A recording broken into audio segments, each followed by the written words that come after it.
Muy bien, buenos días con todos. El día de hoy vamos a empezar entonces a ver Gálatas. Nuevamente estamos aprendiendo sobre este libro, esta carta que escribió Pablo a las iglesias en Galacia después de su primer viaje misionero, ¿no? Y estábamos viendo que en este contexto él está escribiendo a los cristianos que estaban en estas tierras, que aparentemente la mayoría de estas personas, bueno, pues no deben ser judíos, porque ya vimos quiénes eran los galos.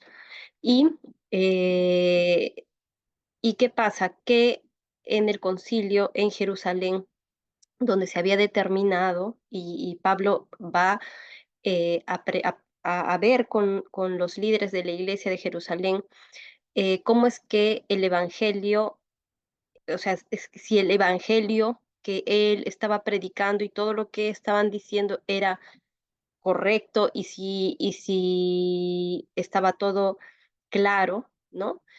Porque había ido gente de los judíos de Jerusalén a decir a estas personas que primero debían convertirse en judíos para después recién ser cristianos, ¿no? Y nosotros sabemos que Cristo ha muerto por todos nosotros, y la justificación de del pecado delante de Dios para nosotros los cristianos es a través de la fe, ¿no?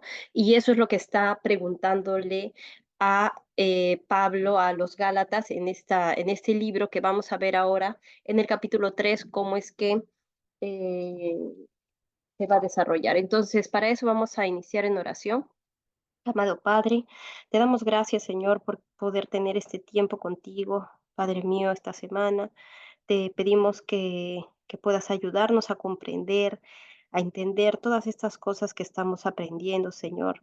Si es que hay algo en nuestro corazón que nos haga dudar, Padre Santo, de, de estas cosas que estamos viendo, que estamos aprendiendo, ayúdanos a ser humildes, Señor. Ayúdanos a que estas cosas que nosotros vemos y si están tocando nuestro corazón, realmente podamos verlas con nuestros ojos espirituales y no con nuestros ojos carnales.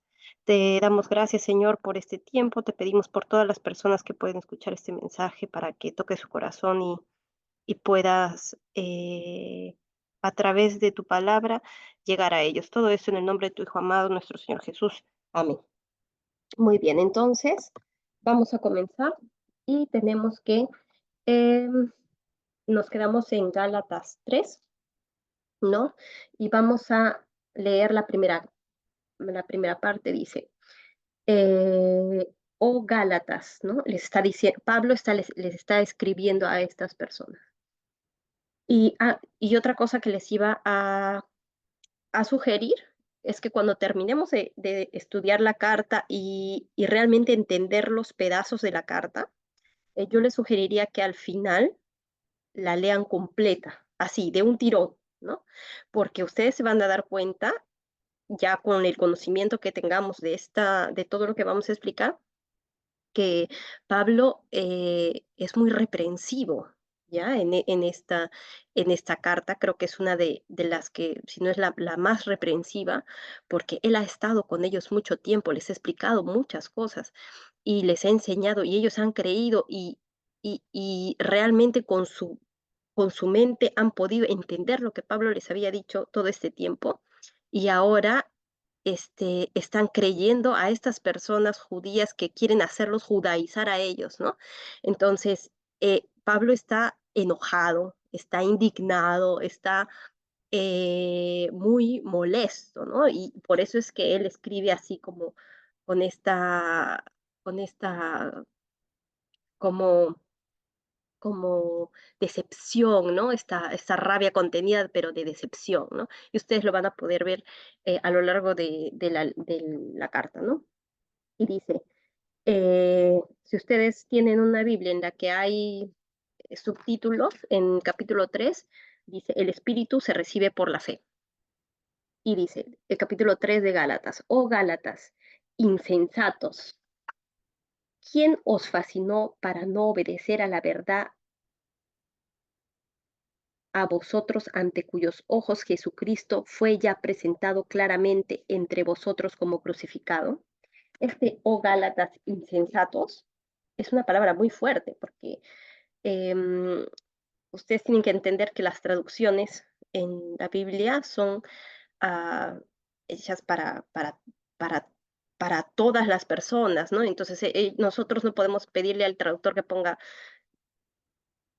tontos, ¿no? O idiotas, o gálatas imbéciles, ¿no? Pero prácticamente es esa la palabra, pero no en el sentido de, de un gálatas que con falta de inteligencia, ¿ya? Sino con, de alguna forma, con un sentido de desobediencia, ¿no? Porque dice bien, oh Gálatas insensatos, ¿quién os fascinó? ¿No? Para no obedecer a la verdad. Esa palabra fascinó es como cuando tú dices, ¿quién te encantó, no? ¿Quién te sedució? ¿Quién te persuadió de esa manera, no?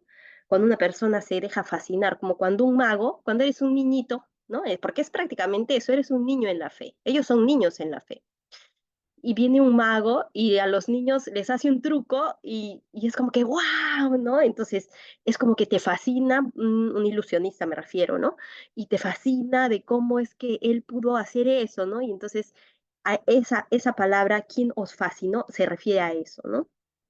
Y podemos hacer la analogía que es perfectamente, eh, en este caso, se puede dar, ¿no? Porque a un niño tú lo fascinas con esas cosas y bueno, pues un niño en la fe puede ser fascinado de esas cosas. Y nosotros tenemos que acá tener mucho cuidado, si es que ya somos cristianos de tiempo, de volver a leer las cosas, volver a repasarlas, si es que tienes alguna duda sobre algo que pienses que no es correcto, ¿ya? Sobre todo en el corazón del Evangelio, que es lo que estamos viendo ahora, ¿no? Y dice, eh, para no obedecer a la verdad, ¿no? ¿Quién os fascinó para no obedecer a la verdad? A vosotros ante cuyos ojos Jesucristo fue ya presentado claramente entre vosotros como crucificado. O sea, se refiere a que Él ha ido y ya ha predicado sobre Cristo crucificado, la resurrección de los muertos, la salvación de sus espíritus, de sus almas, que es a través de la fe y no de las obras, ¿no?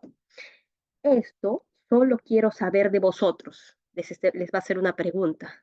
Solamente quiero que me digan esto. ¿Recibisteis el Espíritu por las obras de la ley o por el oír con fe?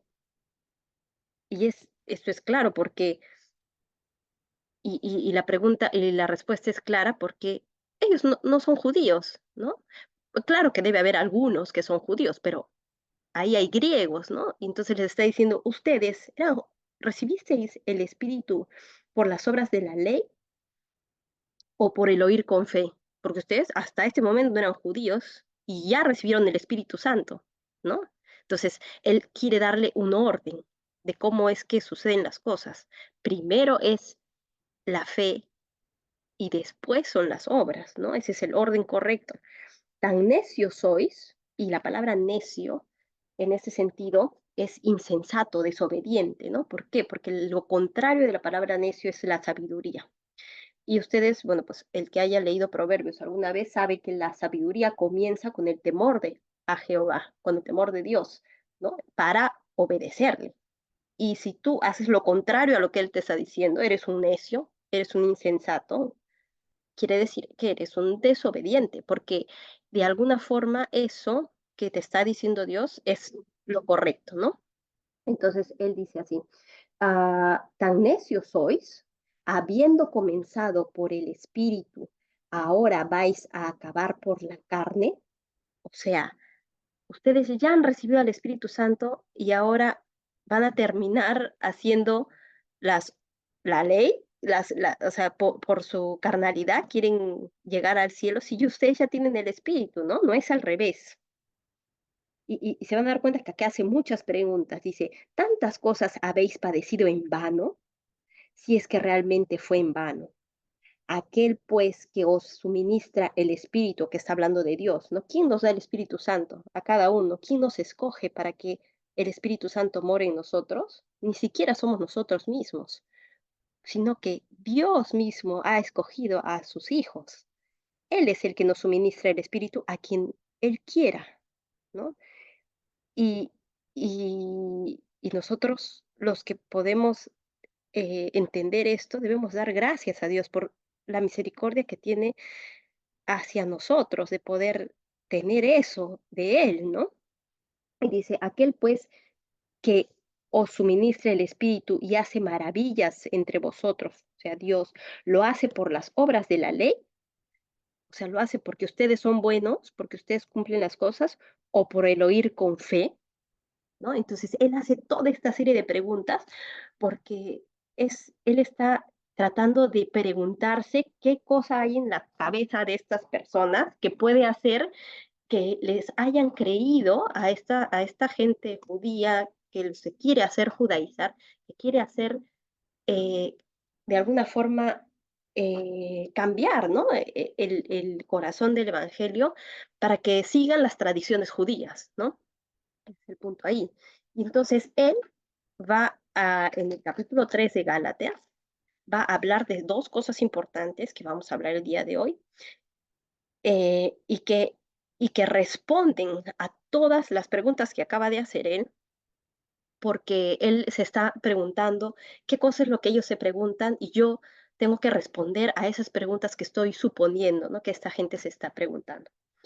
Y bueno, él va a tomar dos puntos aquí en el capítulo 3 y son el pacto de Dios con Abraham, ese es un punto, y el propósito de la ley, ¿no? O sea, el pacto de Dios con Abraham, ustedes lo van a poner ver en el capítulo, en el versículo 6, empieza el pacto de Dios con Abraham. Si tienen sus Biblias ahí, sería mejor para que ustedes lo lean y lo vean, ¿no? Que es la fe, ¿no? Y el propósito de la ley, porque esa es la siguiente pregunta. Bueno, pues si no sirve la ley, entonces, ¿qué? ¿No? ¿Cómo, para qué está ahí? ¿Para qué se creó? Y entonces, eso es en el versículo 19, vamos a ver el propósito de la ley. ¿Ya? Entonces, vamos a dividirlo así el capítulo 13 de Gálatas. Y vamos a iniciar. El pacto de Dios con Abraham.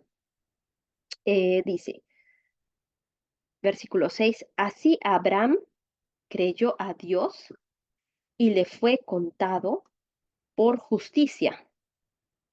Sabed, por tanto, que los que son de fe, estos son hijos de Abraham. ¿De qué está hablando? ¿Por qué está hablando de Abraham aquí? ¿No? ¿Qué tiene que ver Abraham con esto? Y es importante que nosotros dejemos, por favor, un marcador ahí en Gálatas.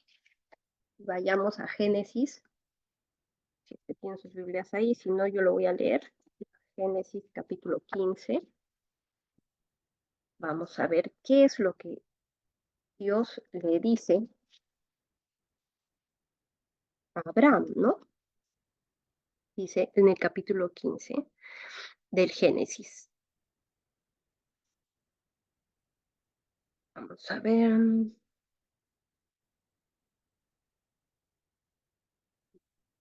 Después de estas cosas, vino la palabra de Jehová a Abraham en visión, diciendo, no temas, Abraham, yo soy tu escudo y tu galardón. Será sobremanera grande. Y respondió Abraham, Señor Jehová, ¿qué me darás siendo así que ando sin hijo? ¿No? Y el mayordomo de mi casa es ese Damaseno Eliezer.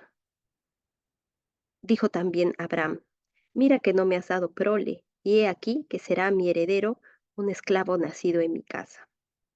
Luego vino a él palabra de Jehová diciendo, no te heredará este, sino un hijo tuyo será el que te heredará.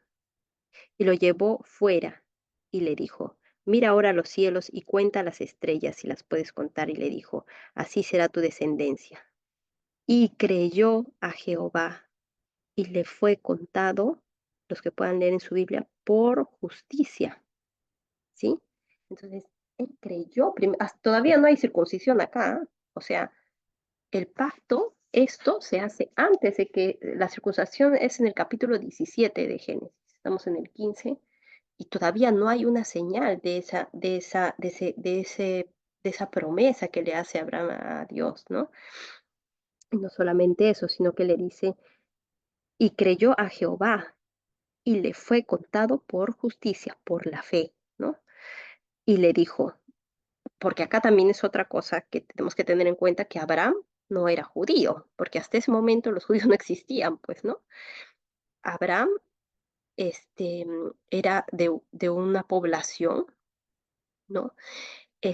Que adoraba a otros dioses, ¿no? Entonces era una persona que ha vivido en esa población donde adoraban a otros dioses, ¿no?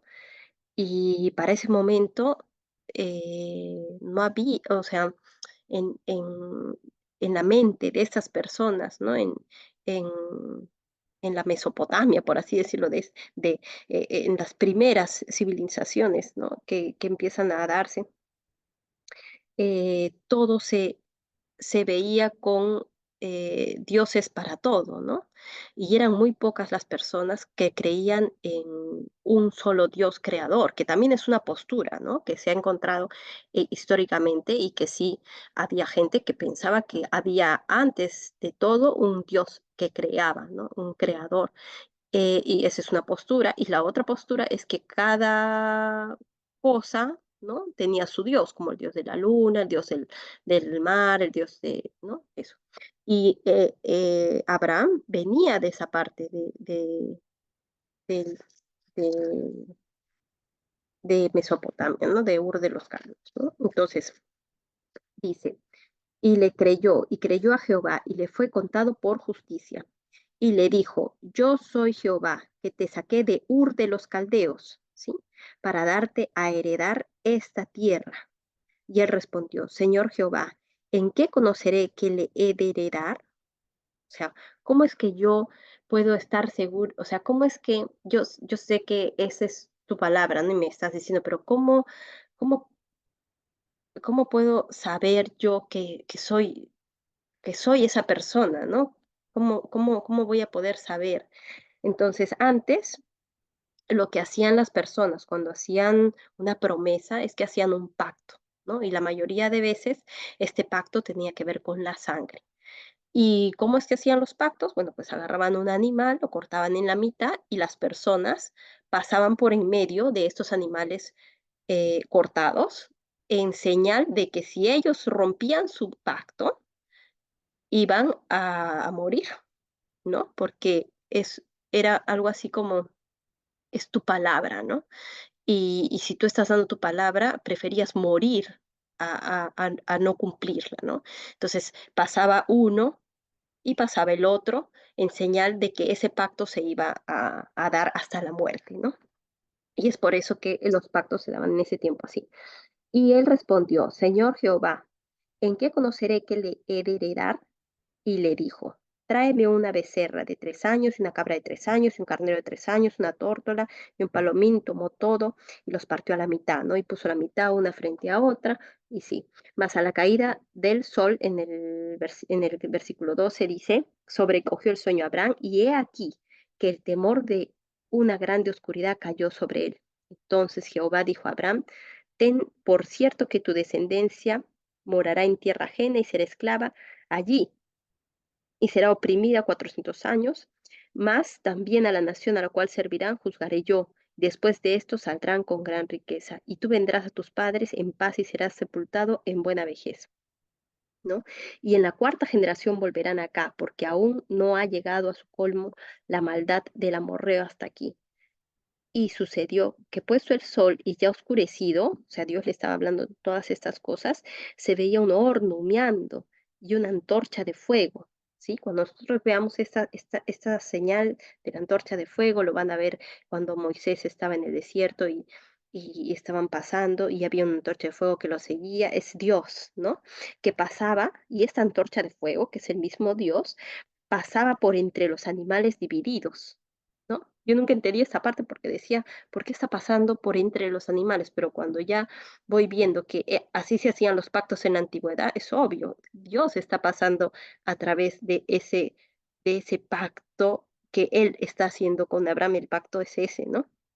Y Dios mismo pasa por ahí, pero ¿qué pasa? Miren, en aquel, dice, humeando, y una antorcha de fuego que pasa por entre los dos animales divididos.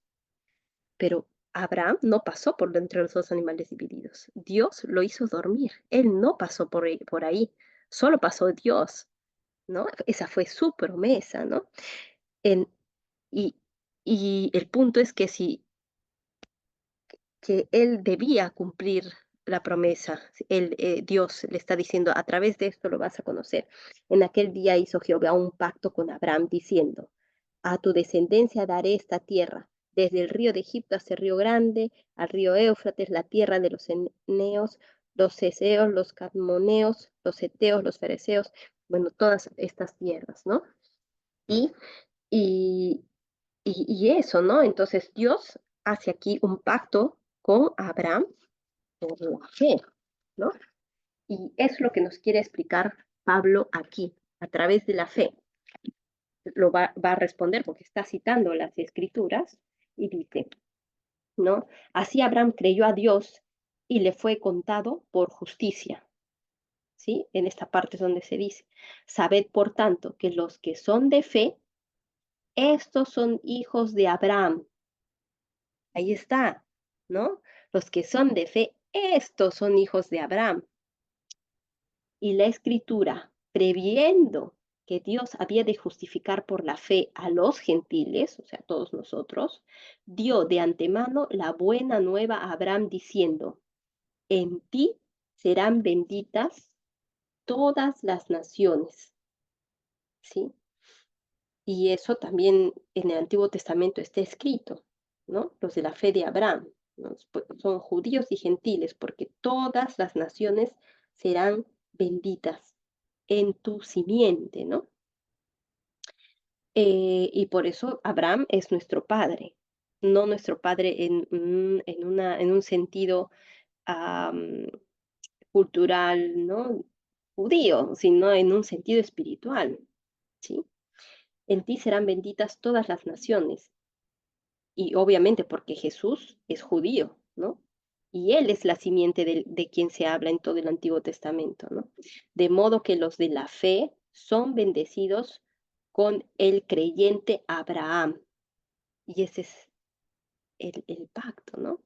Porque todos los que, versículo 10, porque todos los que dependen de las obras de la ley están bajo maldición, pues escrito está, maldito todo aquel que no permaneciere en todas las cosas escritas en el libro de la ley para hacerlas, ¿sí? Y eso es importante porque ustedes se van a dar cuenta cuando, cuando puedan leer Deuteronomio, donde se dan todas estas leyes. Y si quieren pueden leerlo, está en el capítulo 27.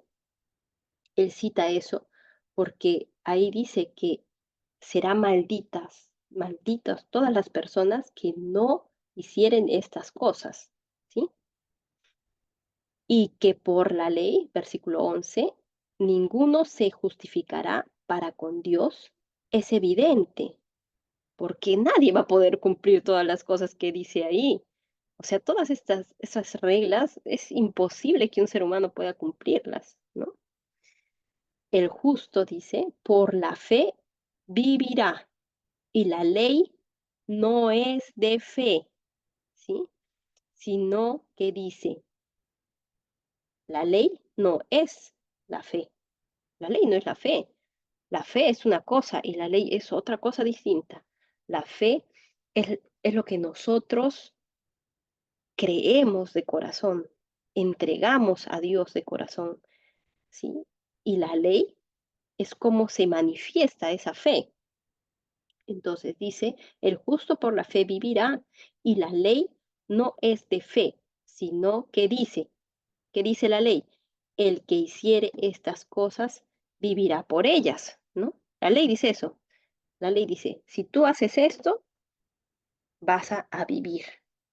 Pero nadie lo puede hacer, es contradictorio, ¿no? Y ahí va la siguiente pregunta que responde Pablo, porque les está sustentando porque es por fe y no por la ley. Y más adelante vamos a ver cómo responde a esta pregunta, ¿para qué sirve la ley? ¿No? Pero acá lo que él está poniendo en claro es que el justo por la fe vivirá y la ley no es de fe, sino que dice, la ley que dice, el que hiciera estas cosas vivirá por ellas, punto. Es lo único que dice la ley, ¿no? No te dice que serás, solamente dice, si haces esto, vivirás, pero nadie lo puede hacer. Entonces, versículo 13, Cristo nos redimió de la maldición de la ley. ¿Sí? Claro, porque si nadie puede cumplirla, si todos estamos malditos porque no podemos cumplir la ley, ¿no? ¿Cómo es que Dios puede hacer para hacernos nuevamente puros? Solo puede hacerlo de una forma, solo puede hacerlo cumpliendo con ese pacto que acabamos de ver, ¿no? Y al no, al nosotros no poder hacer o sea, todo lo que dice la ley que se debe hacer, no podemos hacernos justos, no podemos hacernos santos nosotros mismos. Él mismo tiene que hacerlo. Él mismo es el que lo hace. Por eso es que Él es el único que pasa a través de los animales y Él es el único que puede resolverlo. ¿Y cómo lo resuelve? Muriendo, ¿no? Muriendo en la cruz para que puedas tú vivir, para que pueda yo vivir, para que pueda Abraham vivir, para que todas las naciones que crean esto sean benditas en el pacto de Abraham, ¿sí? Que hizo con Dios eso. Y dice, hecho por nosotros, ajá, entonces dice, versículo 13, perdón, Cristo nos redimió de la maldición de la ley, hecho por nosotros maldición, porque está escrito, miren, maldito todo el que es colgado de un madero. ¿Sí? Eso está, los judíos no pueden morir así. Es maldito todo el que es colgado de un madero. ¿Y quién murió colgado de un madero? Jesucristo, ¿no? Por eso es que cuando los judíos ven a Cristo, no pueden ver un Mesías, porque ellos ven a alguien muerto que no los liberó de los romanos, que está colgado de un madero, que es maldito. O sea, es imposible que ellos puedan ver en Cristo el Mesías si es que no prestan atención con sus ojos espirituales a lo que ha querido decir Dios durante todo este tiempo y durante todas las cosas que Él ha hecho para que ellos puedan darse cuenta de que Jesús realmente está pagando por por está pagando este pacto que ha hecho con Dios, con Abraham, ¿no? Y entonces él, al ser colgado de un madero, es él mismo se hace maldición, él mismo se hace pecado, él mismo va a morir para poder pagar eso. Y entonces nosotros podemos decir, bueno, pero ¿por qué, no? O sea, ¿cuál es el motivo de que él haga eso? Porque Dios es justo, porque Dios es justo y Él no puede pasar por alto una injusticia, un pecado, ¿sí? Es lo que explicábamos la vez pasada. Si hay un juez justo y necesita condenar al asesino y lo perdona, sería injusto. Entonces las leyes están dadas así y si Dios realmente es justo, puede pasar dos cosas. O el asesino paga su deuda con la muerte, o alguien paga su deuda con la muerte, o muere. No hay otra forma. Y Dios, en su infinita misericordia, siendo juez, se hace hombre para poder pagar esa deuda de esa persona que cometió el pecado, para que él no muera, ¿sí?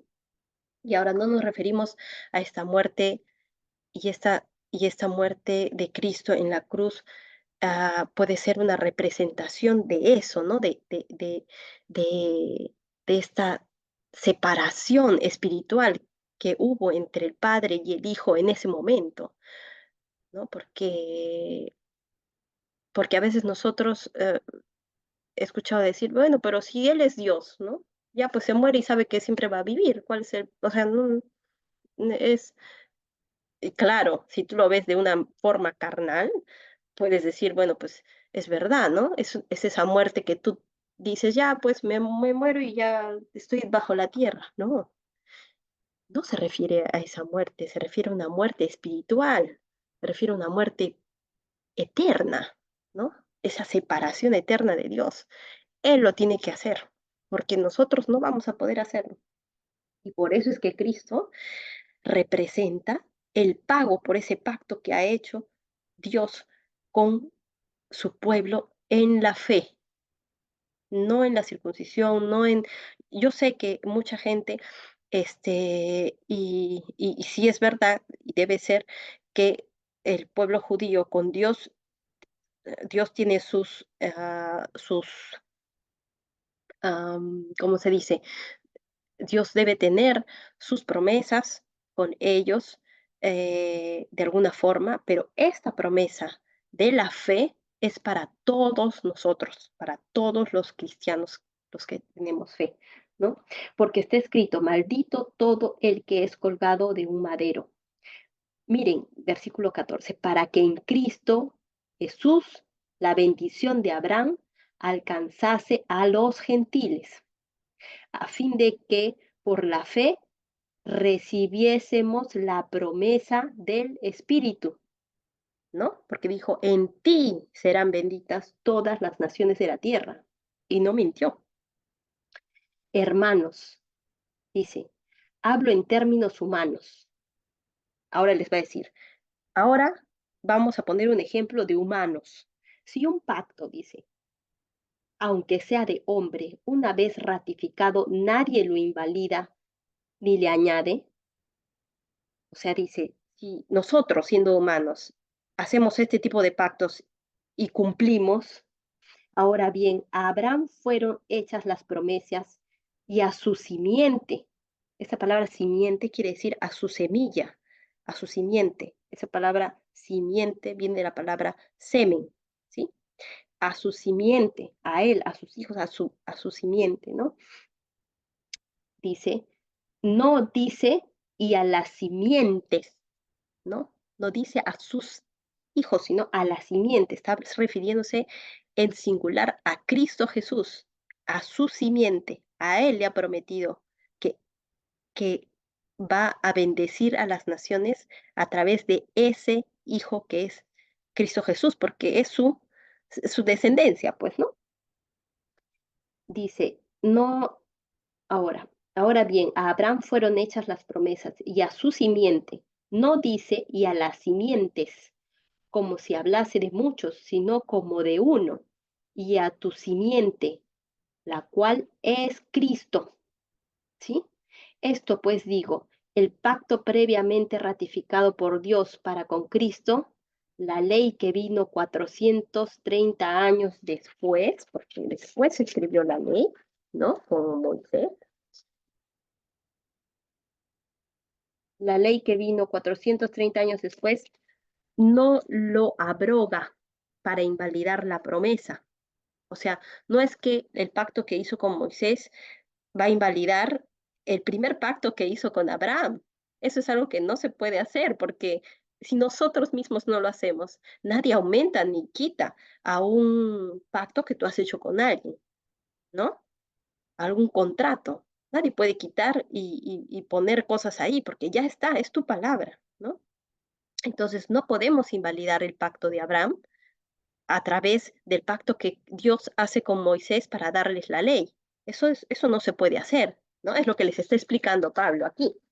Y dice, el pacto previamente ratificado por Dios para con Cristo, la ley que vino 430 años después, no lo abroga, no la anula para invalidar la promesa, porque si la herencia es por la ley, ya no es por la promesa, obviamente, pero Dios la concedió a Abraham mediante la promesa, ¿sí? Entonces ahí podemos ver por qué es que Pablo habla de Abraham y no de Moisés, ¿no? Porque a Moisés le dio la ley y a partir de ahí es que el pueblo judío va haciendo sus tradiciones, sus cosas, lo que, lo que hasta ahora ellos hacen y es el pueblo, ¿no? Escogido en ese momento, pero nosotros tenemos un pacto anterior. La humanidad tiene un pacto 400 años antes de que ocurriera esto, antes de que se diera la ley. Y ese pacto le fue dado a Abraham, un gentil, ¿sí? Un pagano, y se le fue dado por por su fe en Dios. Y a nosotros somos hijos de Abraham en la fe. Y la simiente de Abraham es Cristo Jesús, que ha podido pagar por nosotros para nuestra salvación.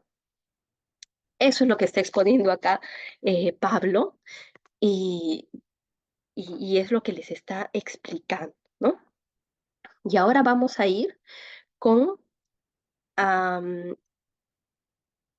esto de cuál es entonces el propósito de la ley, porque si se hubiera quedado así todo, entonces ¿para qué Dios viene y da la ley a Moisés? O sea, hubiera sido mejor todo así y ya igual podría sacrificar a Cristo en algún momento y todo así, porque si no, no lo entenderíamos, ¿sí? Nosotros somos niños espirituales, hablando entre una relación espiritual entre nosotros y Dios, por ejemplo, es algo, somos ni un átomo, ¿no? Entonces, Él nos tiene que explicar las cosas de, de esta manera, muchas veces, con mucha simbología, para que nosotros podamos por lo menos tocar, ¿no? Entender por un momento, aunque sea eso. Y ahora vamos a ver cuál es el propósito de esta ley.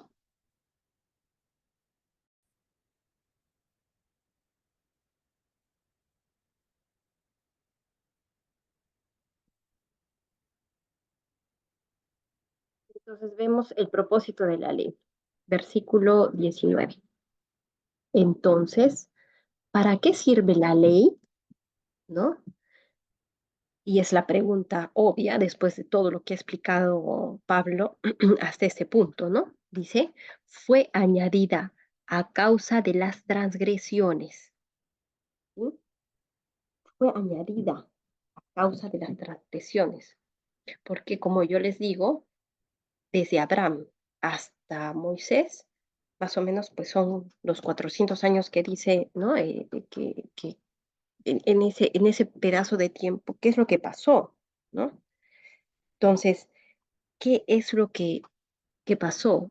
¿Para qué Dios le dio la ley a este pueblo que estaba creyendo en este único Dios y con el que había hecho su pacto a través de Abraham?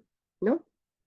Dice, fue añadida, la ley fue añadida. Primero fue la fe y la ley fue añadida a causa de las transgresiones. ¿Sí? De las transgresiones quiere decir a causa del pecado de la humanidad, de todas las cosas que estas personas estaban empezando a hacer en su propio razonamiento, en su propio juicio. No había una dirección, ¿sí? Entonces, cuando el ser humano empieza a elucubrar su,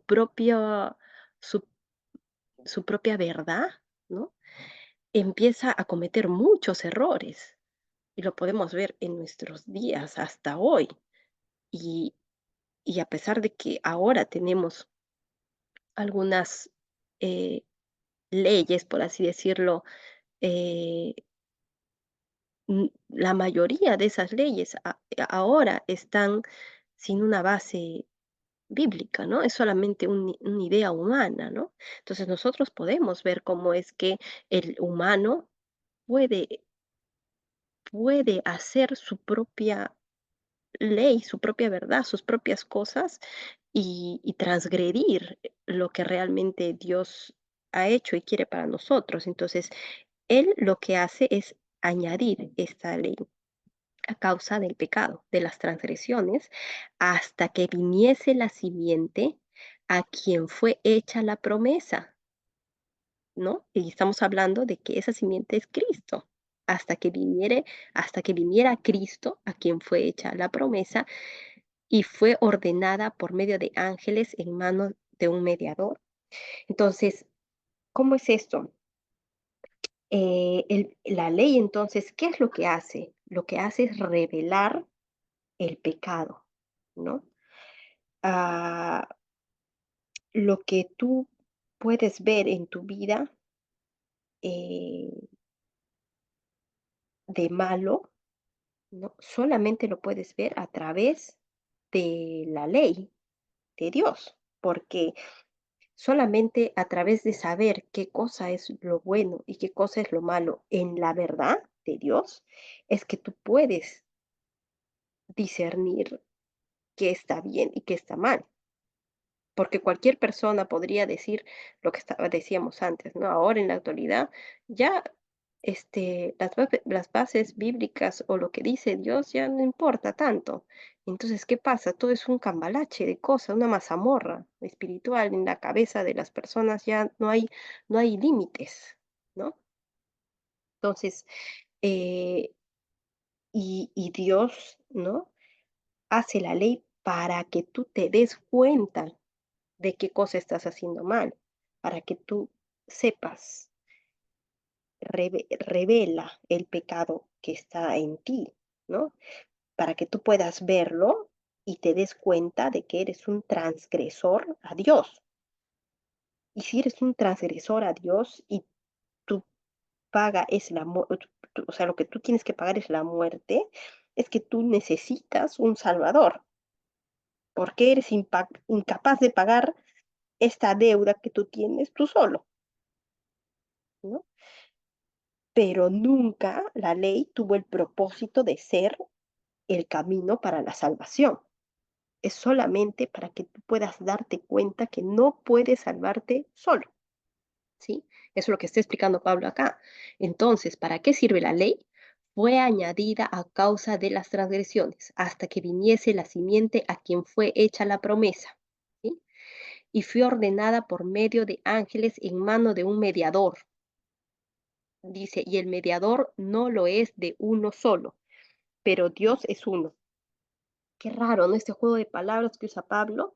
Entonces, nosotros sabemos que siempre que hay un pacto, tiene que haber un mediador, alguien que vea, como un notario, ¿no? Alguien que ratifique que las dos partes van a cumplir este contrato, ¿no? Y en este caso, no hay un mediador porque el pacto se ratifica, o sea, Dios ratifica él solo el pacto, porque él es el único que pasó por el medio de estos animales, ¿no? Que estábamos viendo hace un momento en el pacto con Abraham. Él es juez y parte prácticamente. Él es juez, el que va a pagar. El pacto lo hizo él mismo. Por eso acá Dios dice, y el mediador no lo es de uno solo. O sea, no existe un mediador porque uno solo es el que ha hecho el pacto, ¿no? Pero Dios es uno, ¿no? Él es uno en este pacto que fue hecho con Abraham. Y dice, versículo 21, luego la ley es contraria a las promesas de Dios. Ya, entonces, esa es la otra pregunta, ¿no? Que él se está imaginando que se pueden haber, se pudieran hacer si es que leen esto, ¿no? Entonces, luego, la ley es contraria a las promesas de Dios. Entonces, ¿para qué hace la ley si igual la promesa es por fe? Mejor que todos los que tengan fe ya sean justificados. Es lógico, ¿no? Y es lo que se está preguntando acá. Luego, la ley es contraria a las promesas de Dios, dice, en ninguna manera, porque si la ley dada pudiera vivificar, ¿no? O sea, si por la ley tú puedes salvarte, la justicia fuera verdaderamente por la ley, ¿sí? Entonces, am, si te salvas por la fe, entonces la pregunta es, por qué la ley está ahí? ¿No? Parece un poco contradictorio, ¿no? Si piensas que la ley te da la salvación. pero sabemos desde el principio, y ya lo vimos con Abraham, que no es la ley la que da la vida. Por eso dice, si la ley dada pudiera vivificar, la justicia fuera verdaderamente por la ley, pero no es por la ley por la que justifica a Dios a los pecadores, porque a Abraham la fe le fue contada por justicia, ¿no? Entonces ahí él está haciendo esta, esta acotación, ¿no?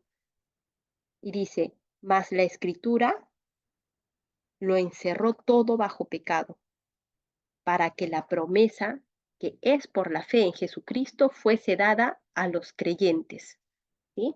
Mas la escritura lo encerró todo bajo pecado, o sea, todo lo que pudieras hacer. Ustedes lean Deuteronomio, son un montón de cosas que tienes que cumplir, hacer, tantas cosas, leyes específicas, y la escritura encerró todo eso bajo el pecado para que la promesa, que es por fe, o sea, para que realmente la fe fuera la única que pueda salvarte, la fe en Jesucristo, porque nadie va a poder hacer todas esas cosas, ¿no? Y versículo 23 dice, ya vamos a terminar, pero antes que viniese la fe, estábamos confinados bajo la ley, encerrados para aquella fe que iba a ser revelada. ¿Sí? Dice, encerrados para aquella fe que iba a ser revelada, ¿no? Dice, de manera que la ley ha sido nuestro ayo para llevarnos a Cristo, a fin de que fuésemos justificados por la fe. Entonces, dice, pero antes que viniese la fe, estábamos confinados bajo la ley. O sea, se refiere a la fe en Jesucristo, ¿no? Estábamos en las obras de esa ley que les había dado Dios a los judíos. Estábamos confinados bajo la ley, encerrados para aquella fe que iba a ser revelada, encerrados ahí para que nosotros podamos ver cuando venga Cristo esa fe real en la que nosotros debemos tener en cuenta para poder tener la salvación, ¿no? Esa fe revelada. De manera que la ley ha sido nuestro ayo para llevarnos a Cristo. Esa palabra ayo es una palabra que significa, eh, es, es como un tutor, ¿no? Es un esclavo que cuidaba a los niños pequeños hasta que sean adultos y él es el que los instruía, ¿no? En todo lo que debían hacer, los llevaba al colegio, los miraba, les decía esto no, esto sí, es como una nana. Ahí está, una nana de ahora, una institutriz, una niñera, un cuidador, un tutor, eso es un ayo. Entonces, lo que nos está diciendo acá es que la ley fue nuestra cuidadora, fue nuestra nana. ¿Nuestra cuidadora de qué? Bueno, pues nuestra cuidadora del pecado que estaba habiendo, ¿no? De estas transgresiones que se estaban dando en nuestra mente humana para salvaguardar nuestro espíritu también en este sentido de poder darnos cuenta qué cosa era bueno y malo, ¿no?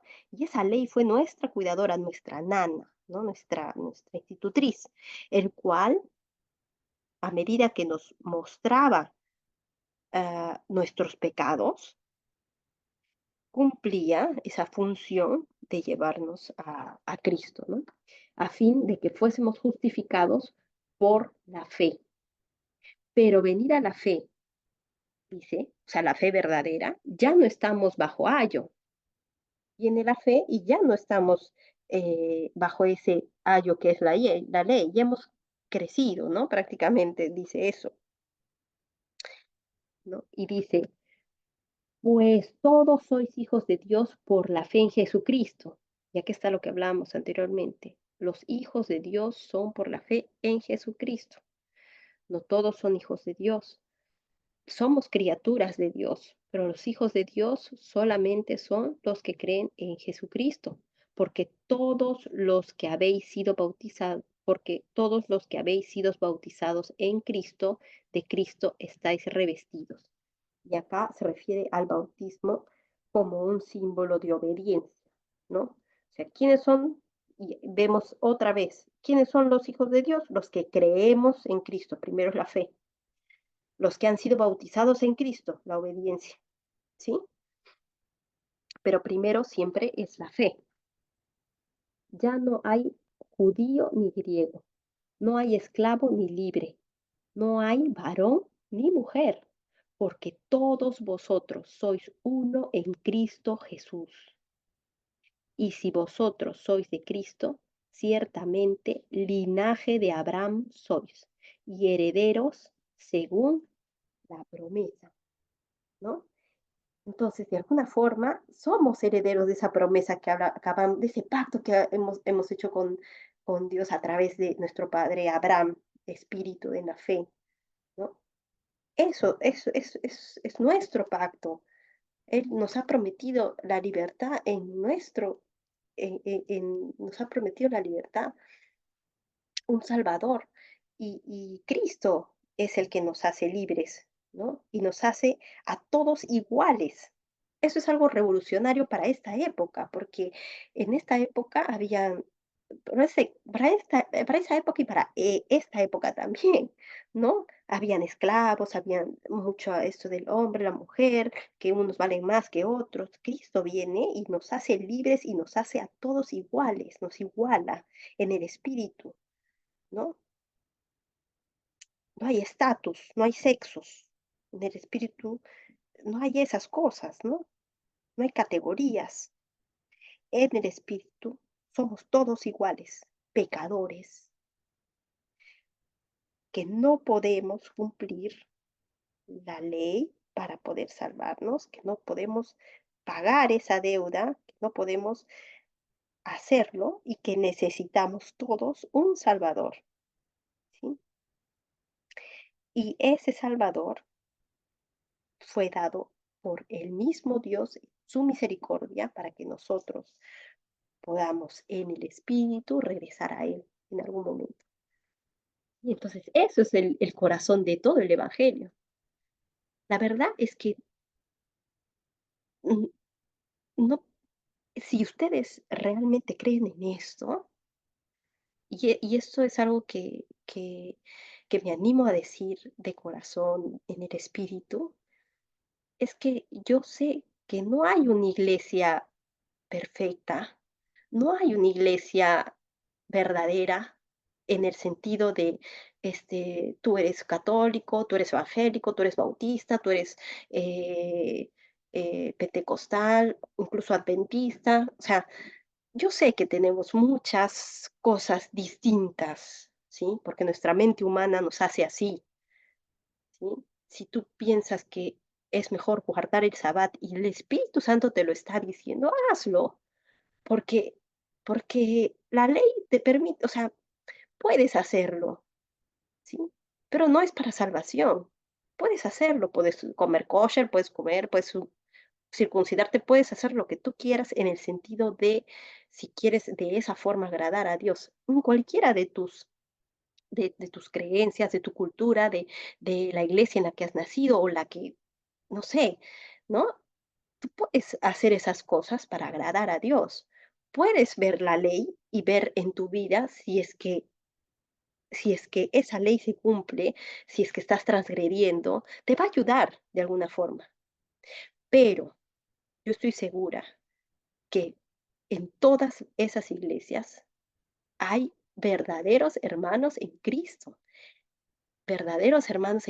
que realmente hacen esas cosas de corazón para Dios y es estas personas, a estas personas son las personas en las que Abraham hizo el pacto con Dios, ¿sí? Esos verdaderos creyentes que están en todas estas religiones cristianas que realmente creen esto que es el corazón del evangelio, realmente en el espíritu, ¿sí? Entonces, si tú estás en alguna iglesia, denominación, lo que sea, eh, busca el corazón del evangelio. No te fijes en cosas que son superficiales, no te fijes en cosas que la Biblia no dice, ¿no?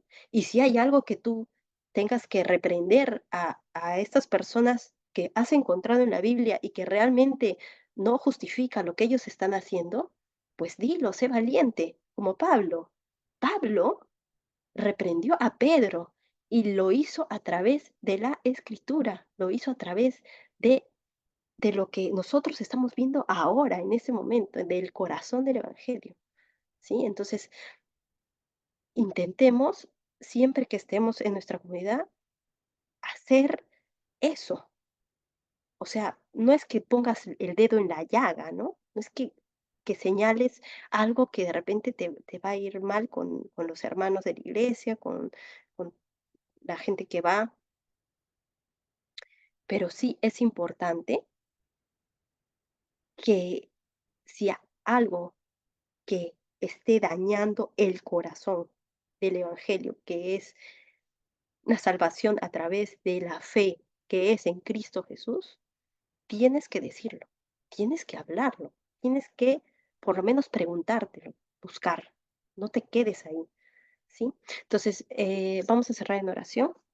Amado Padre, te damos gracias, Señor, por este día, Señor, por este tiempo. Te pedimos que todas las cosas que nosotros hagamos en nuestra comunidad, en nuestra iglesia, en nuestra casa, en nuestra familia, en nuestro trabajo, todas las cosas que nosotros mm, podemos hacer el día a día, sea para tu gloria y honra, Señor, que podamos a través de tu palabra darnos cuenta de qué cosa es lo que nosotros debemos hacer, tenemos que hacer y, y te pedimos, Señor, que puedas en tu infinita misericordia darnos la sabiduría de poder entender realmente cuál es el corazón de nuestra fe y de lo que tú has hecho por nosotros, Señor. Te agradecemos infinitamente, Padre mío, por tu misericordia, por haber mandado a tu Hijo